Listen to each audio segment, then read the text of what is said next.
Cette fois, j'étais dans la salle de cinéma et je vous jure, euh, tout le monde s'est bien comporté. Les gens n'ont pas utilisé leur téléphone, les gens n'ont pas parlé. Enfin bref, c'était bien. Ouais. Bravo. Bienvenue chez le beau parleur de l'action et du ciné d'auteur. Bonjour à vous les cinéphiles et bienvenue dans cette critique en post-projection. On va parler aujourd'hui de Malignant, le nouveau film de James Wan. Alors Malignant, ça veut dire malin, mais non pas dans le sens malin de lynx, intelligent, malin dans le sens mauvais, maligne en français ou féminin. D'accord, donc ils le disent dans le film un peu comme une tumeur qui peut être bénigne ou maligne. Enfin bref, j'aime pas trop parler de ces choses-là, mais c'est le nom du film, et je vous en dis pas plus sur ce que ça peut révéler, mais ce que je vous ai dit là, si jamais le coup de la tueur s'est dit au tout début du film, mais vous verrez, je m'embrouille déjà. Par étapes. Donc, le film est réalisé par Monsieur James Wan. Monsieur James Wan, vous le savez peut-être, mais j'adore ces films. C'est un gars duquel je suis très fan. Très fan, parce que c'est un des rares mecs à avoir réussi à me faire littéralement flipper dans un film d'épouvante. Pendant longtemps, j'allais voir les films d'épouvante au cinéma en mode, bon, bah, je vais aller voir, ça va être sympa, ça va être une histoire fantastique, on va dire, voilà, mais... Et Monsieur James Wan, avec son Insidious au début, puis après avec son Conjuring, eh ben, il m'a fait flipper. Il m'a fait flipper, à savoir que personnellement, Insidious et Conjuring, je trouve que ce sont des films qui sont assez proches. Je suis aussi très fan, évidemment, de son Saw. Je suis très fan de son Saw. Et ça tombe bien, parce que cette année où il ne fait pas Conjuring 3 pour faire ce film, hein, cette année où on a une espèce de suite spin-off machin de Saw qui s'appelle Spiral qui vient de sortir, eh ben le boss y revient pour faire un autre film. Un film d'épouvante, un film d'horreur, mais qui change un peu de ce qu'il a fait jusqu'à présent. J'ai même envie de dire que c'est un peu une espèce de film somme dans sa carrière. Pourquoi ça? Parce que on a toujours le côté un peu policier, traque d'un assassin un peu bizarre, fou, on comprend pas trop. Donc il y a cet aspect-là qui pourrait le rapprocher de Saw. Il n'y a pas l'aspect torture et tout ça, même s'il y a un aspect très gore dans le film, très gore. Soyez prévenus, hein, c'est hyper gore. Même moi qui suis du genre un peu... le gore, voilà quoi. Là, il y a des moments où j'ai fait, là c'est dégueulasse, mais vraiment dégueulasse, je vous le dis honnêtement. Donc je pense que la plupart des gens vont trouver ça absolument dégueulasse. Sinon, il y a beaucoup de gore, beaucoup de sang, souvent, je pense, parce que je l'ai pas vu, mais c'est souvent fait par ordinateur, voilà, mais il n'empêche que le film est bien saignant, hein, il faut les aimer saignants, les steaks, quand on va voir ce film, hein. Croyez-moi. Donc, je disais, un aspect gore qui peut le rapprocher de Saw, mais c'est plus le côté thriller d'une certaine manière. Et de l'aspect Conjuring Insidious, qu'est-ce qu'on garde? Est-ce qu'on a des moments, vous savez, dans l'ombre, où on est là, on se dit, est-ce qu'il va se passer quelque chose? On a une ou deux scènes comme ça dans le film. C'est pas rempli, mais on a une ou deux, ce qui fait qu'il nous donne ce qu'on pourrait s'attendre à avoir si on espère un Insidious ou un Conjuring. Il nous le donne, mais il ne le fait pas trop. Mais ça n'empêche pas qu'il crée d'autres moments de tension. Donc en fait, le film... En gros, pour essayer de vous expliquer, c'est un peu un film somme de son cinéma d'horreur, et il nous propose quelque chose de neuf, quelque chose de nouveau.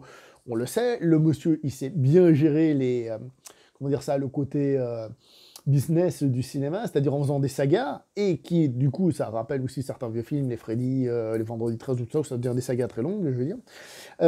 Parce qu'évidemment, il a son Conjuring verse, Insidious, il y en a eu, je sais plus combien, 5, je crois, par là. Donc, il aime bien faire ça. Là, il crée quelque chose de nouveau. Est-ce qu'il y aura 58? Nous verrons par la suite.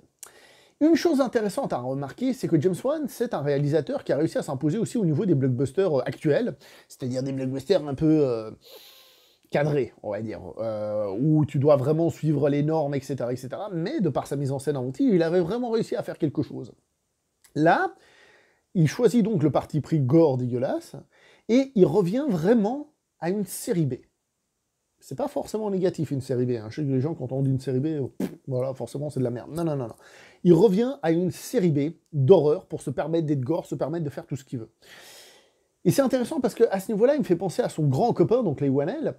Alors, je dis pas que c'est la même mise en scène et tout ça, mais j'ai eu l'impression, en regardant ce film, de revoir un film un peu à la Leigh Whannell. Vous savez, des films comme Upgrade ou alors L'Homme Invisible, c'est-à-dire on revient à ces films qui sont pas des monstruosités d'argent, mais qui sont des petits films avec des concepts et une envie de bien faire les choses, une envie d'avoir des idées, et justement d'être avec un plus petit budget pour être libéré des contraintes des studios, etc., etc. Et on est dans ce genre de film, donc d'une certaine manière, il revient à Saw, ne serait-ce que Saw ou autre, il revient à ce genre de film-là. Donc ne vous attendez pas à un gros film. Ben non, je vais arriver à un gros film. Voilà pour ce qui est du type de film et ce à quoi s'attendre. Puisque je vais vous parler de série B, on va juste parler vite fait des effets spéciaux parce qu'il y en a. Alors, on va pas se mentir, ils sont pas là pour se cacher, hein. On voit que c'est des effets spéciaux. La plupart sont plutôt bien faits, comme j'ai dit, le sang, ou alors... je fais comme ça, les gens comprendront pas, mais le décor qui bouge, voilà. Si vous avez vu le film, vous comprenez.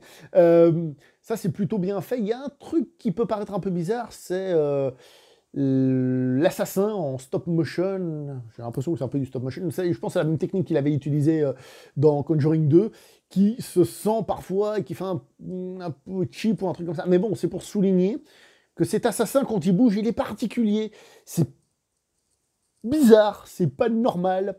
Parce que oui, un truc que je ne vous ai pas dit, c'est que ce film, il allie donc le mystère, le côté policier thriller, mais il y a aussi sa part de fantastique, hein, d'où le côté Saw d'une certaine manière, mais aussi le côté Conjuring. Il y a une part de fantastique là-dedans. À quel point est-ce que c'est fantastique, à quel point est-ce que ça ne l'est pas, est-ce que c'est un vrai assassin, est-ce que vous découvrirez ça en regardant le film, parce que le film est très bien construit, on découvre les choses peu à peu, etc., etc. Que demande le peuple? Donc pour finir sur les effets spéciaux, comme je vais essayer de dire, en règle générale, ils sont plutôt bien faits, mais rappelez-vous, on est dans une série B. Au niveau de la mise en scène, alors, on va revenir d'abord sur un défaut. J'ai trouvé qu'il y a quelques plans, quelques effets qui sont appuyés et qui sont un peu grotesques. Un peu grotesques dans le sens où c'est un peu gros et c'est pas forcément très spécifique. Je vous donne vite fait 2 exemples. La machine à laver, hein, un peu à la James Bond, hein, au début d'un James Bond, si vous voyez ce que je veux dire. Ce plan-là de la machine à laver, magnifique plan en tant que tel. Moi, ça m'a fait penser à du Tsuyark, hein, pour tout vous dire. Mais magnifique plan. Mais tu te dis, c'est un peu appuyé, c'est un peu trop gros. Il y a 2-3 plans comme ça. Il y a un plan zénital, donc de bas en haut, enfin de haut en bas plutôt, où on parcourt toute la maison en suivant une personne et tout. Et c'est vachement cool. Mais on se pose parfois la question, est-ce que c'est nécessaire? Est-ce que c'est pas un peu gros? Voilà, ça m'a un petit peu dérangé, ça m'a sorti un petit peu du film à certains moments. Là, j'ai trouvé que c'était un petit peu plus faiblichon. Je pourrais aussi parler de la musique dans la mise en scène, parce que la musique, un truc qu'il fait souvent, c'est il lance la musique, on va dire, à la fin de la scène d'avant. C'est-à-dire, on est à la fin de la scène, là, la musique commence, et on se retrouve dans la scène d'après où la musique, voilà, bon, c'est assez classique, hein, ça avait déjà fait.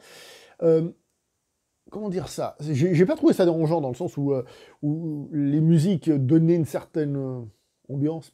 C'est pas vraiment des musiques d'ambiance, mais une certaine ambiance. Il y a trop de balles qui passent un coup de fil maintenant, purée. Le pire, c'est que j'y ai pensé, je me suis dit, mais non, on va pas m'appeler quand même. La musique. La sonnerie de téléphone. Alors, je sais plus où j'en étais. Bref, j'ai bien aimé la musique en tant que telle, le côté un peu synthé, tout ça, ça donnait une certaine ambiance que j'aime bien. Mais l'utilisation était aussi un peu grossière, d'une certaine manière. J'ai trouvé la manière dont elle était mise, ça arrivait un peu comme ça en force, et je me sentais un peu sorti du film. Il n'empêche que, maintenant on va venir faire la chose la plus importante finalement, c'est, est-ce que le film fait peur?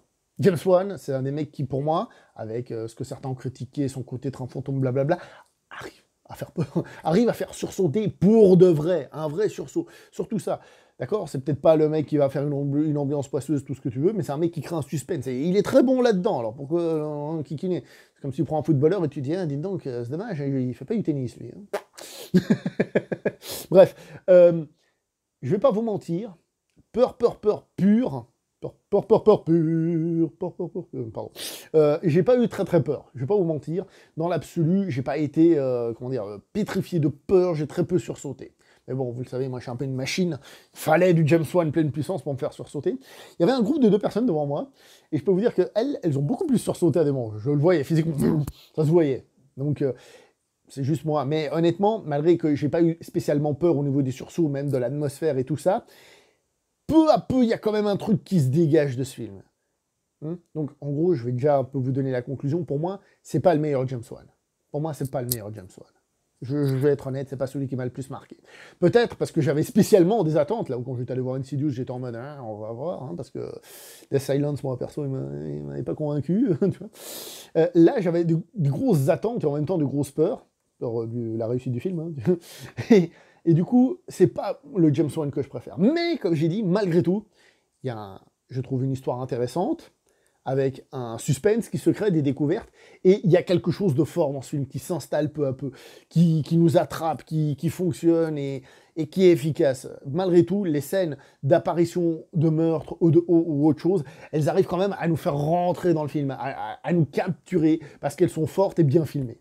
Donc c'est pour ça que je mets ça dans la mise en scène. C'est bien fait. Le mec, c'est pas un manche à l'heure de faire des films d'horreur. Voilà. Faut quand même que je le précise, hein. Je critique certains trucs, mais dans l'absolu, hein, dans la mise en scène de l'horreur et tout, j'aime toujours énormément, énormément. Il y a un petit peu d'humour dans le film, et ce qui est marrant, c'est que c'est un humour qui vient pas casser justement l'atmosphère, c'est plus des dialogues, parfois les flics qui sortent des trucs.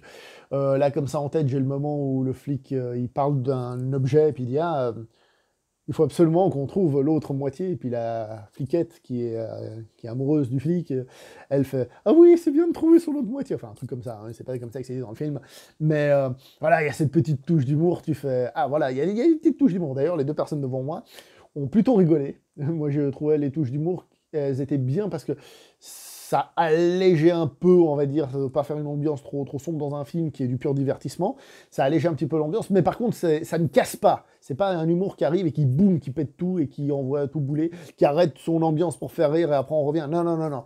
C'est un petit humour léger comme ça qui accompagne, qu'on pourra trouver peut-être un peu con, mais qui ne prend jamais trop de place. Alors, je sais que dans la vidéo, c'est un peu compliqué, les gens vont croire que j'ai pas trop aimé le film. C'est pour moi un James Wan qui n'est pas son meilleur, mais attention, parce qu'un James Wan qui n'est pas son meilleur, c'est le meilleur de beaucoup d'autres réalisateurs. Hein, que les choses soient bien claires. Pour moi, c'est un très bon film. Un très bon film. Un très bon divertissement. Rappelez-vous ce que j'ai dit dans la vidéo de Candyman, version 2021, si vous ne l'avez pas vu.